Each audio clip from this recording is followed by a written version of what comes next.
Assalamualaikum warahmatullahi wabarakatuh. Bismillahirrahmanirrahim.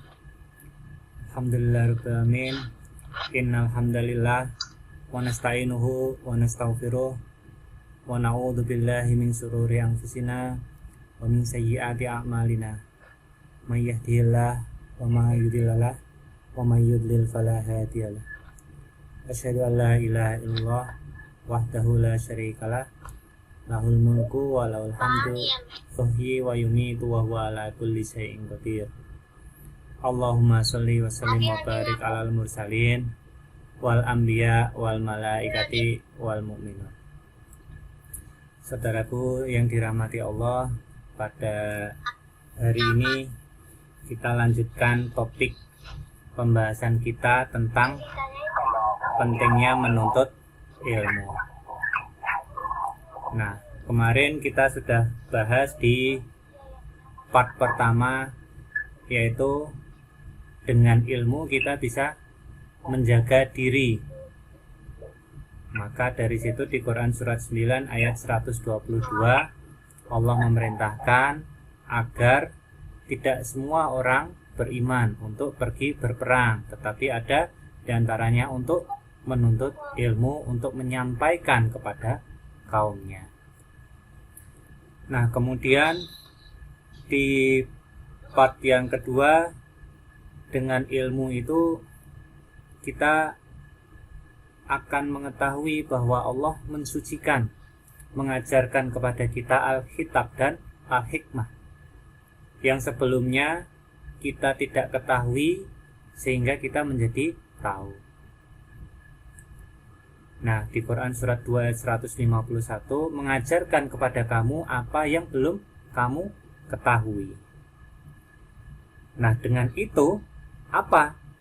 Allah akan memberikan pengetahuan sehingga manusia tidak termasuk kategori di Quran surat 22 ayat 3. Yaitu di antara manusia ada yang membantah tentang Allah tanpa ilmu pengetahuan, mengikuti setiap setan yang sangat jahat.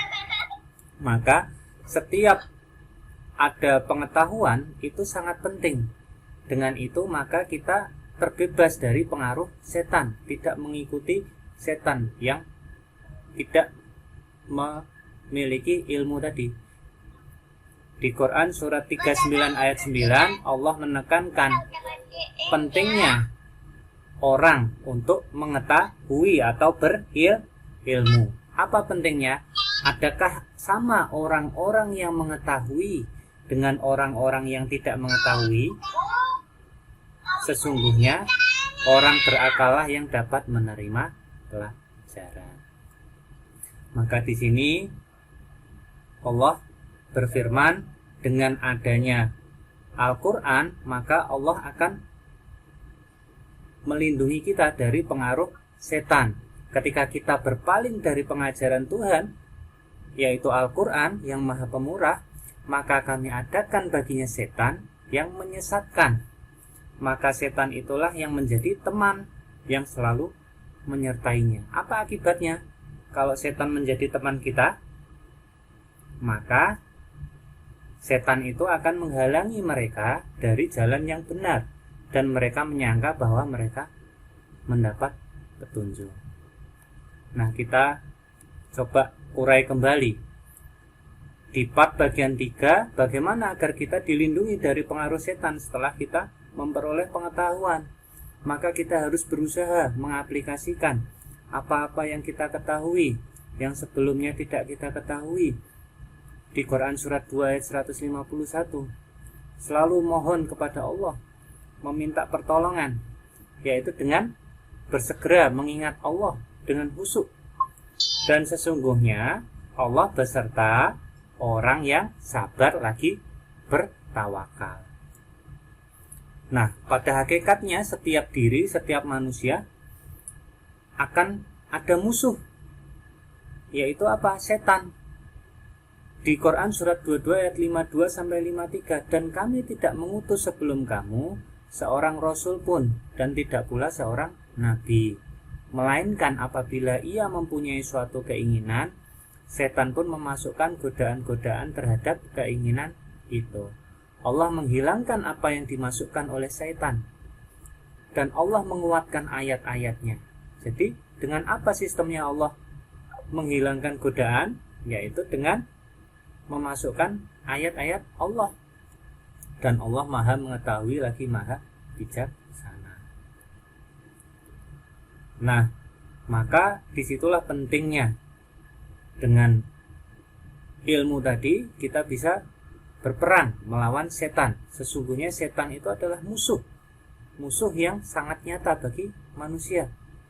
Jikalau Tuhanmu menghendaki niscaya mereka tidak mengerjakannya, maka tinggalkanlah mereka dan apa yang mereka adakan. Sebagaimana di Quran surat 6 ayat 112. Jadi dengan ilmu pengetahuan kita bisa mengalahkan setan. Perang melawan hawa nafsu kita, tidak mengikuti kesenangan jasmani kita. Kita berusaha menerapkan Al-Quran sebagai pedoman kita di dalam keseharian. Nah, kemudian apa yang paling penting? Yaitu sesungguhnya setan hanya menyuruh kamu berbuat jahat dan keji dan mengatakan terhadap Allah apa yang tidak kamu ketahui. Di Quran surat 59 ayat 18, apa sih bedanya antara orang yang berilmu dengan orang yang tidak berilmu? Maka orang yang berilmu senantiasa bermuhasabah, memperhatikan apa yang telah diperbuatnya untuk hari esok, dan bertawakal kepada Allah. Sesungguhnya Allah maha mengetahui apa yang kamu kerjakan. Nah, kemudian dilanjutkan lagi. Ketika kita bermuhasabah, kita akan sadar. Dari hasil muhasabah itu akan timbul rasa takut. Bahwa kita merasa apa-apa yang kita lakukan ini masih jauh, pekerjaan kita masih jauh dari khusyuk, masih banyak cacatnya, sehingga takut kalau amal kita ini tidak diterima Allah. Mudah-mudahan Allah mengampuni kesalahan kita. Nah, di situ adalah karena kita memiliki ilmu sehingga kita bisa muhasabah. Apakah kita bisa muhasabah tanpa ilmu? Tentu tidak akan bisa. Maka dari situ takut itu hanya akan diperoleh ketika orang itu memiliki ilmu atau hanyalah ulama, orang yang memiliki pengetahuan. Nah, ciri yang lain, yang ketiga, selain memiliki rasa takut, orang yang memiliki atau menuntut ilmu, maka dia akan menerapkan ilmu tadi dalam keseharian, terutama dalam hablum minan nas. Apa sikapnya? Yaitu bersabar dalam segala kondisi. Di Quran surat 2 ayat 177, sabar dalam peperangan, sabar dalam penderitaan, dan sabar dalam kelaparan atau kesusahan. Nah, disitulah kalau di pendapat yang lain, sabar ada 3. Sabar dalam selalu melaksanakan apa yang Allah perintahkan kepada kita, sabar untuk menjauhi apa yang dilarang oleh Allah, dan sabar di dalam menghadapi ujian-ujian yang Allah berikan, ujian yang menyakitkan hati. Seperti apa? Dengan cara mengaplikasikan ayat-ayat Al-Quran. Di Quran surat 42 ayat 43, tetapi orang yang bersabar dan memaafkan, sesungguhnya perbuatan yang demikian itu termasuk hal yang diutamakan karena mendatangkan rahmat dari Allah. Maka di situ kita akan menjadi orang yang berilmu menurut pandangan Tuhan. Karena apa? Kita tidak mengikuti orang-orang yang tadi kafir, yang tidak memiliki pengetahuan, yang ingkar terhadap Al-Quran. Bukan hanya sekedar Islam tapi KTP, tetapi harus Islam secara jiwa, menerapkan ayat-ayat yang ada di dalam Al-Quran. Misalnya di dalam ayat Al-Quran Allah memerintahkan, dan di dalam sebagian harta yang Allah berikan kepadamu ada hak orang miskin yang meminta-minta dan orang miskin yang tidak meminta-minta, maka kita berikan. Karena itu bukan milik kita, itu adalah hak orang miskin. Kemudian ada perintah untuk mengurangi tidur di malam hari, banyak berpikir, kita laksanakan. Nah, disitulah bentuk berjihad dengan melaksanakan ayat-ayat Al-Quran. Dan berjihadlah terhadap mereka dengan tidak mengikuti perbuatan-perbuatan itu, dengan Al-Quran, dengan jihad yang besar. Maka ketika kita melaksanakan tadi, sebagaimana di Quran surat 25 ayat 52, Allah akan mencabut sifat-sifat buruk. Maka Al-Quran inilah yang dianggap akan menjadi obat ketika dilaksanakan, bukan hanya sekedar dibaca. Ibaratnya kita pergi ke dokter, dokternya Allah, kita diberikan resep oleh Allah, cara-cara harus diminum 3 kali sehari, maka kita minum. Dengan diminum itu maksudnya adalah dilaksanakan, maka nanti Allah akan mencabut sifat-sifat buruk tadi, menjadi penawar dan rahmat bagi orang yang beriman. Dan Al-Quran itu tidaklah menambah kepada orang yang zalim selain kerugian.